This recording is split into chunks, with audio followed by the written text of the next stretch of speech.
Welcome to episode number 68 in the Peanut Butter and Mountains podcast. Today, we're going to be talking about my ambitious plans for 2024. And then we're going to be getting into kind of the surprising direction that I'm trying to be taking my content and also my channel and my business into the next year. So sit back and let's begin here. So, for 2024, I have three pretty big objectives. And the first one is going to be about in the June time area in the spring.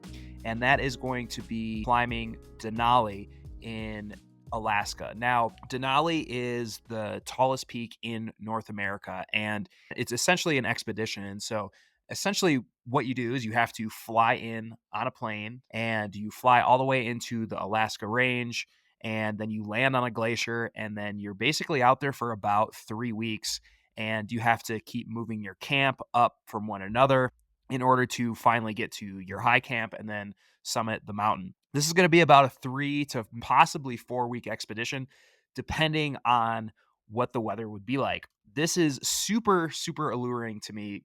Number one, because I have a little bit of experience snow camping, and from my experience, what I know of it is that it is absolutely miserable. I don't really like it that much. I don't enjoy it. And that's the exact reason why I want to go on this expedition, is to carve out that discomfort pain cave a little bit more, especially when it comes to snow camping, and just have a really awesome expedition. I've never had an expedition style thing like that where you have a team.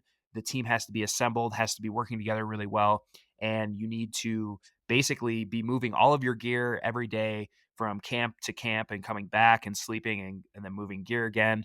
And it's gonna be pretty crazy. I've never been to 20,000 feet. That's the elevation of the summit on Denali. So I'm very curious to see how my body, my mentality, everything is going to react in this very unique situation, at least unique to me at this time in my life. I'm very, very interested in seeing how that's gonna work out. And yeah, that will be my first objective of 2024. And so essentially right now, until that time, I am in full training mode for Denali right now. And really, what this consists of is most of my planning is coming from the Uphill Athletes books. And so right now, I'm in that transition phase. Soon I'll be into my base period, eventually specific, and then a taper period. And so it's pretty exciting to imagine or where I'm going to be at the end of this training cycle, because right now, obviously, I'm just starting it. I am getting off of a pretty good aerobic base from the summer, but to get into this mountaineering shape, it's going to be a little bit different. So I'm super stoked to start this training. And I always have to, for me, I have to have something that I am training for, because if not, I get super, super depressed. And you could ask me, after I ran my first 100 miler last year, I did not have a goal after that.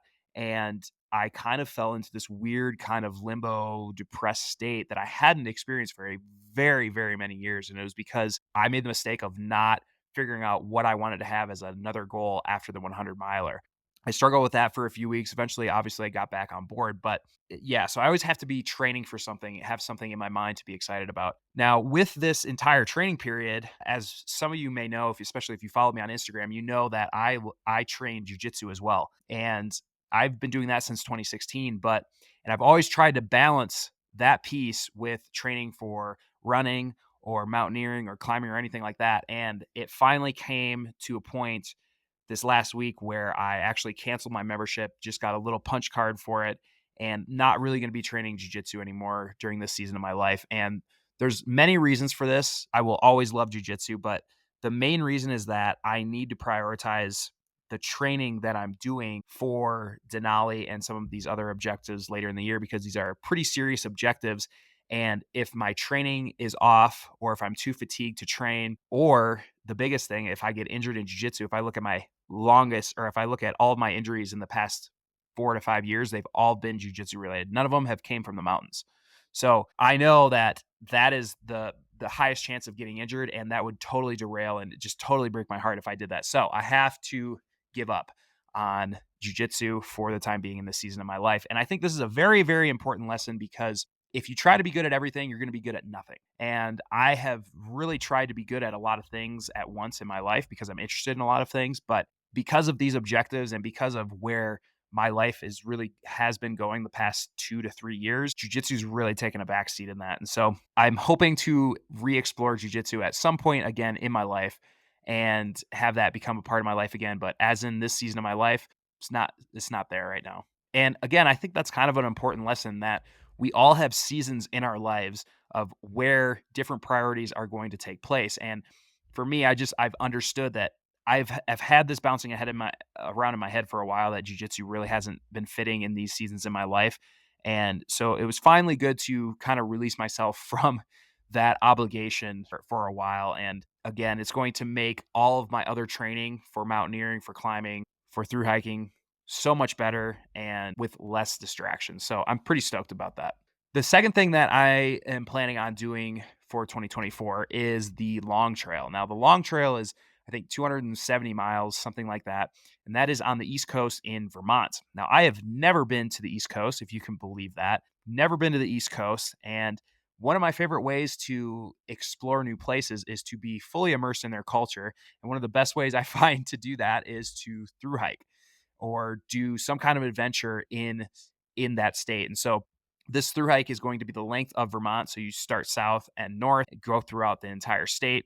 And yeah, I'm just really stoked to experience more so the culture instead of the environment. I don't know how psyched I'm going to be about getting rained on. I don't really enjoy the rain and I don't really enjoy walking in a green tunnel. So I don't know how I'm going to be with that. But again, that's just going to be a mental challenge that I have to get through, perhaps an obstacle. But I'm really interested in the trail culture on that trail because it is the oldest through hike in North America. So I'm super stoked to meet people, go to the towns, stay places, and yeah, just kind of experience the East Coast because I've never been there before. And I really don't think that there's a better way to explore somewhere than being fully immersed in there by being a dirtbag. Then the last big objective for me in 2024 is going to be the Javelina 100-mile race. As you can see with all of these, what's really nice is the fact that because I'm starting my training now, which is early November, I'm going to be hopefully, if everything goes right, trained up for Denali. I go to Denali for a few weeks. And again, this is going to be perfect circumstances, right? But I go to Denali for a few weeks. I get acclimated to the altitude there. I come back, rest for about a few weeks, go on the long train around August, I believe, late July, early August, do that for a few weeks, and then come back. And after that, I'm probably going to be into a specific phase of training for the Javelina 100. But as you can see, hopefully my tendons, my ligaments, my muscles, and also my aerobic system is going to be trained really, really good for a 100-mile race. And so when I get back from really, really speed workouts, besides that, I should be pretty much trained up to do something like a long mileage ultra run like the Javelina 100. Now, why the Javelina 100?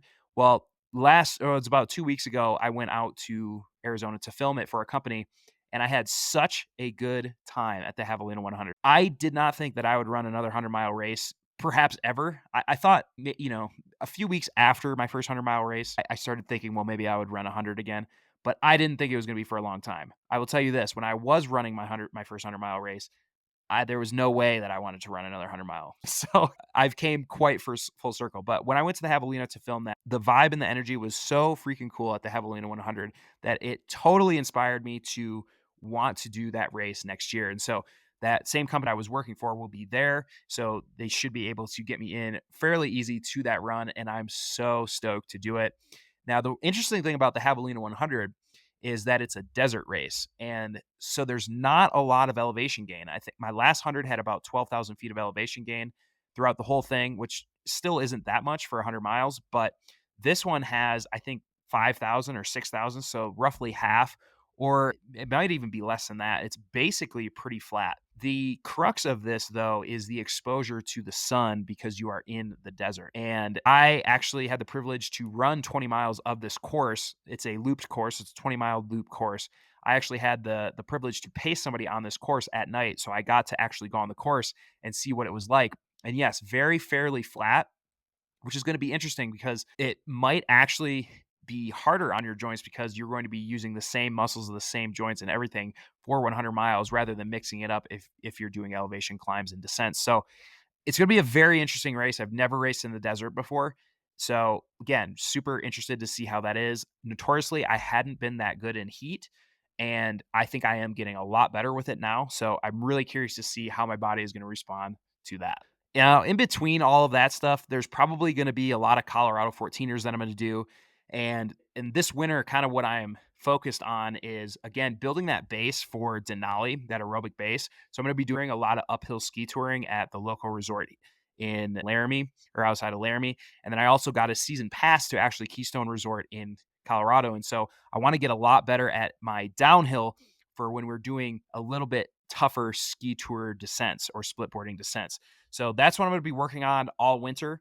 It's going to be essentially just split boarding, aerobic, training for Denali, and downhill snowboarding. So super stoked for that. Probably we'll get into more gnarlier lines in the spring before I go to Denali. But again, it's going to be nice because that ski touring is going to be great training for Denali because it's going to be a lot of zone 2 work. It's going to be weight bearing, and I'm going to be carrying a slightly heavy pack, but not that as heavy as Denali. So all of that is going to coincide with my training for my ultimate goals. Now, as you can see, I want to be very efficient with this training. All this training makes sense to me.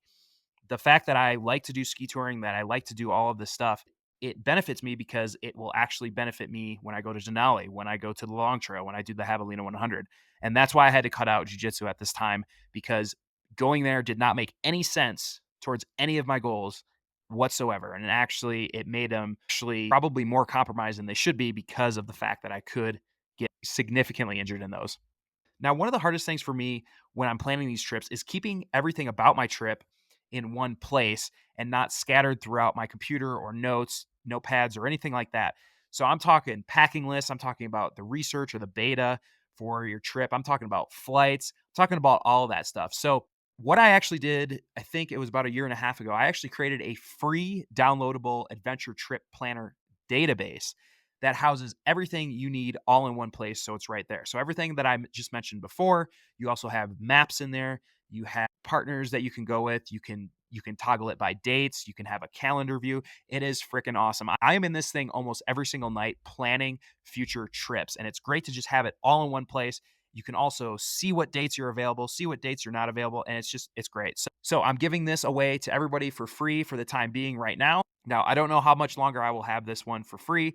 So jump on it now and yeah, have fun for 2024 with it. So the second segment in this episode is kind of around where I'm going to be taking my content and then my YouTube channels and also my business in the next year in 2024. So as you know, if you've watched my content, I enjoy being what I kind of like to call like a hybrid mountain athlete. And so what that means to me is that you are multifaceted and have skills in all of these different areas in the mountains, whether that is rope work and that you got from climbing, whether that's endurance and how to fuel your body that you got from ultra running, whether it's how to backpack in and camp that you got from through hiking, or whether it is knowing how to ski tour and travel on skis and snowboard down big faces that you get in split boarding.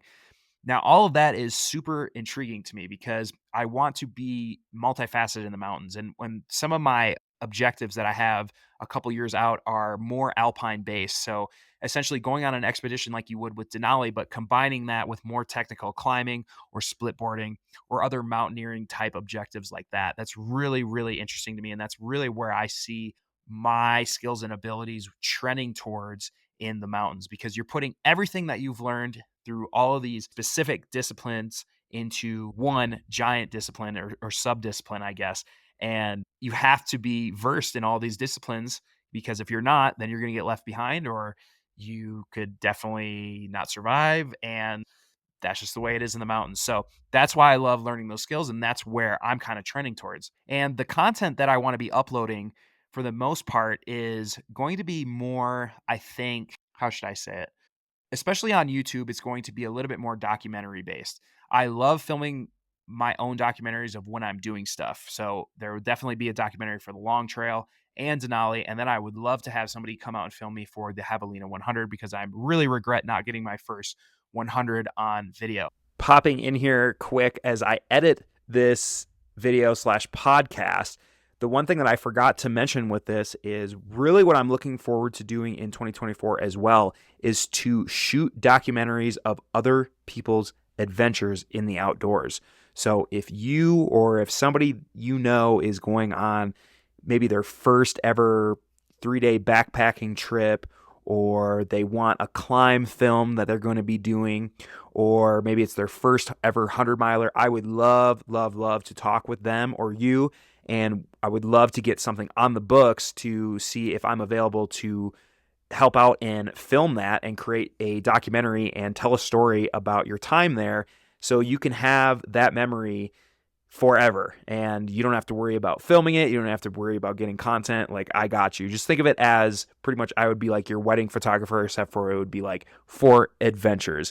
So you would have that memory of your adventure for a lifetime, filmed by me and told with a great story with some great music and all that. So if you're interested in that, shoot me an email, clubinsky10@gmail.com. Back to the podcast. So now in terms of Instagram and my other platforms, I think what I'm going to keep doing is keep mixing up with entertain, inspire, and educate.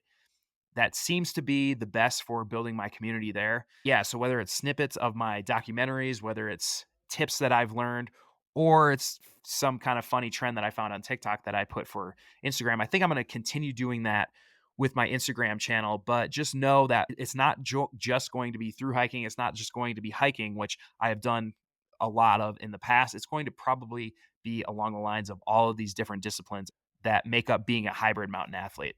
And then the last thing with my business is I have the Outdoor Creator Academy with a business partner that we have 55 or so creators in right now. And what we're really planning on doing and hoping to do for 2024 is to become a sort of agency where we connect outdoor specific brands with our outdoor creators. Now, I'm already doing that. If you are a member in the Outdoor Creator Academy, if you're one of my students, you already know that you will kind of get curated leads from myself when a brand contacts me via email and I just don't have the time to do whatever it is that they're asking. I will refer to them some of my students that we taught that would be a good fit for them. So I'm already kind of being that middleman right now, but we want to really expand this and really open this up to bigger outdoor brands and really curate the best creators to them.